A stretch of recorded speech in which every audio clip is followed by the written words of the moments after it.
We started small and we've grown to where we are today, but like every step of the way, it was always a challenge. We switch cars daily, hourly sometimes, to keep guys going. So there's a lot going on all at once. A lot of people don't realize like how big this brand has gotten, including myself, of like, we have our own roller coaster that's coming out, and we got to help design the whole space that it lives in.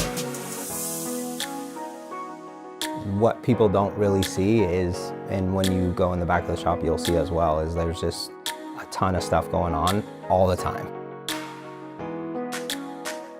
We always have that opportunity of like, okay, we can't find something, or they don't make it anymore, or it's never been made and we gotta make it. So TRAK Tools definitely keeps us on track.